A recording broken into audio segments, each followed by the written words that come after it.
So I wanted to do a quick video talking about these storage pouches because I have opened them up and tried them out, and I just have one little tip or maybe two about them, and I wanted to share it really quick with you guys. So I thought it would be helpful. So this is about the Altenew medium and large storage pouches that I just listed in the shop.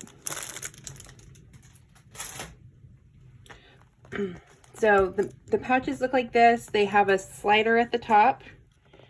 Okay, now the slider does affect the amount of space of how big the item can be when you put it inside. This is what I figured out last night. So I was putting a lot of my stamps in these pouches, and the newer stamp sets come with the card. They all come with cards, but the newer stamp set comes with like a nice large card that, this one's going to be a mess to get out. That's okay.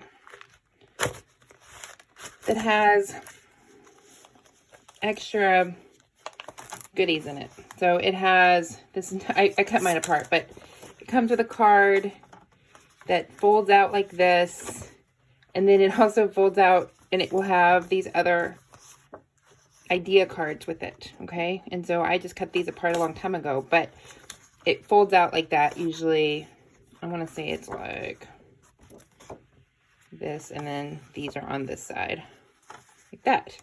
So of course you would want to cut this off, because this is not, you can't just pull this out already cut, already put together from the packaging and just put it in the envelope. It doesn't fit, unfortunately. And I'm sorry for the shadow. There is just, it's dark here today. It's raining.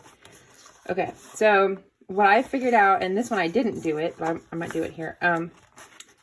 Don't try to cut when on an already scored line. That doesn't really work. Well, mine it doesn't. That's why I got these really jaggedy edges. So what I did was I really just went in and I kind of used this as a guide here, right here, where that flag is. On the newer sets, it has that flag, and I just trimmed off a little tiny bit. This is probably a little more than I needed, but trim off a little bit there. And then on this side, I didn't really care about this part. I really wanted to save this little reference card part, so I just trim off a little bit there. Okay, and that will help it fit in the envelope better, because it's good to have that background so that you can actually see your stamps. I mean, the stamps themselves fit perfectly inside, right?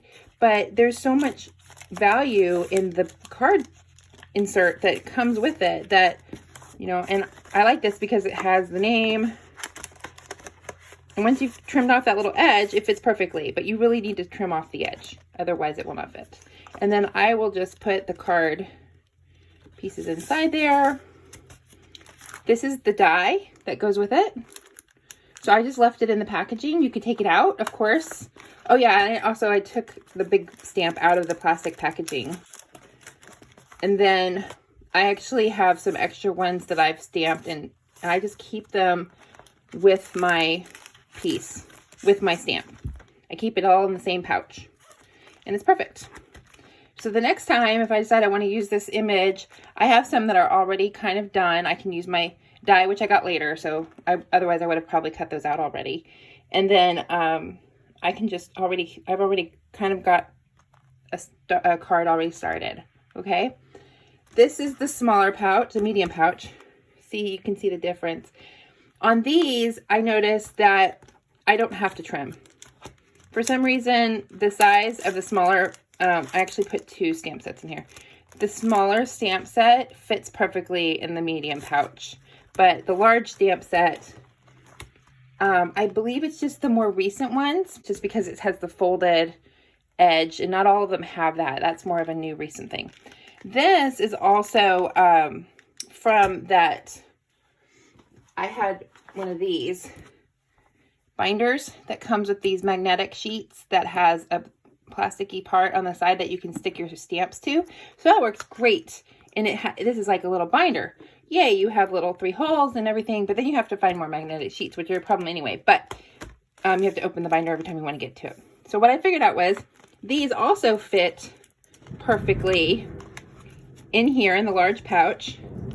yay. And then what's really nice is with the magnet, those dies fit, just stay in place, and then on the other side you have your stamp. Now, I don't think I saved my packaging on this one. I know which one it is. It's Concord and 9th. I think it's called Stuck on You or something. But I didn't save my packaging, although I probably would have saved my packaging and figured out some way to put the name on there. I might print out a label at some point too. So the magnetic sheets, and I'm sure you can just buy already cut magnetic sheets. They sell them all over the place on Amazon. Fit really well in here to hold your dies. I think that's a really great idea if you don't want to, if you aren't going to keep the packaging. Yeah, here's another one. This is the more recent Tranquility Rose. I did have to trim this die packaging. I had to trim this pretty significantly in order to get it to fit inside here. But because this one already had tape on it, double-sided tape, holding the dies in place, I wanted to keep that. So I decided to just use the backing. This is what I'm doing. And I just wanted you to see what these look like in real life. Thank you for watching, and I hope you have a wonderful Sunday.